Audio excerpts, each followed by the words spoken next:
कल रात तक ये जीवित थे, लेकिन इनको लंबे समय से रेलवे वाले इतना परेशान कर रहे थे कि इन्होंने कल रात को मौत के गले लगा दिया। 1 वर्ष पहले इसी हाल में परेशानी से तंग आकर के इनके बेटे ने भी आत्महत्या कर ली।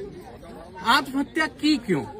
क्योंकि आप गौर से इस पुल को देखिए, ये रेलवे एक लाइन बिछाने जा रहा है और इस बीच में ये 18 प्लॉट आ रहे हैं। प्लॉट आ रहे थे तो रेलवे को मुआवजा देना चाहिए था, उसके बाद अपना काम शुरू करना चाहिए था। और से देखेंगे आप तो देखिए इस घर में कुछ ज्यादा है नहीं। ये बोर्ड यहाँ बहुत आसानी से लटका हुआ है। ये पंखा आप देखेंगे शायद चलता है या नहीं चलता है। ये किशोरी लाल की पूरे जीवन की पूंजी थी जो उसने बड़ी मुश्किल से जुटाई, लेकिन अपने परिवार को पालते पालते आज किशोरी लाल नहीं है। सरकार से लड़ते लड़ते अब किशोरी लाल एक नाम बदल के अब एक लाश के रूप में बदल गया है। सरकार की योजनाएं और सरकार का मुआवजा इतना लेट हो जाता है हम तक पहुंचते पहुंचते कि व्यक्ति मौत को गले लगाना ज्यादा आसान समझता है। अब तुम उसको बांटते रहो बंगले, तुम दे दो उसको काशीराम का महल, तुम दे दो उसको कोई भी योजना, लेकिन जिस बच्चे से पिता का साया हट जाता है वो फिर बहुत कमजोर जीवन भर रहता है। ये छोटे छोटे बच्चे आप देखेंगे ये अब किसके सहारे जिएंगे।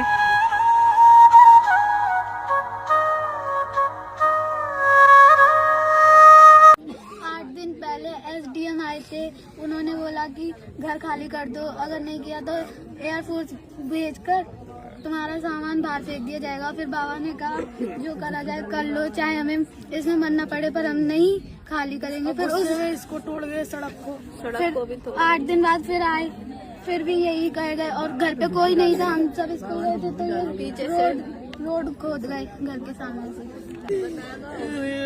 यही सोच विचार में रहते कि दिन को कहाँ ले जाऊँ बच्चन ने। आपकी जमीन ले ली थी तो मुआवजा नहीं पहुंचा आप तक? अभी तक नहीं आया है। मेरे सब कोर्ट में कागज जमा हुए, 3 दफे आपत्ति लगाई, इनने सुनाई ना करी गरीबन की। कैसे एक पुल एक पूरे परिवार के मुखिया को खा गया और आज केवल एक नाम रह गया। इस परिवार में केवल औरतें रह गई हैं, मर्द नाम की कोई चीज नहीं रही, सिर्फ सरकार की कमजोर पैरवी के कारण। सरकार को ये सोचना चाहिए कि वो व्यक्ति आपसे अपनी बात तक नहीं कह पाया तो आप कितनी दूर हैं उससे। हर बार पुलिस कुछ डंडे भेज देने से न्याय नहीं मिलता है। आपसे निवेदन है इस किशोरी लाल को न्याय मिलना चाहिए। उसका जो मुआवजा बनता है इन 18 प्लॉट वालों को वो मिलना चाहिए। उसके बाद ही रेलवे को अपना कोई काम चालू करना चाहिए।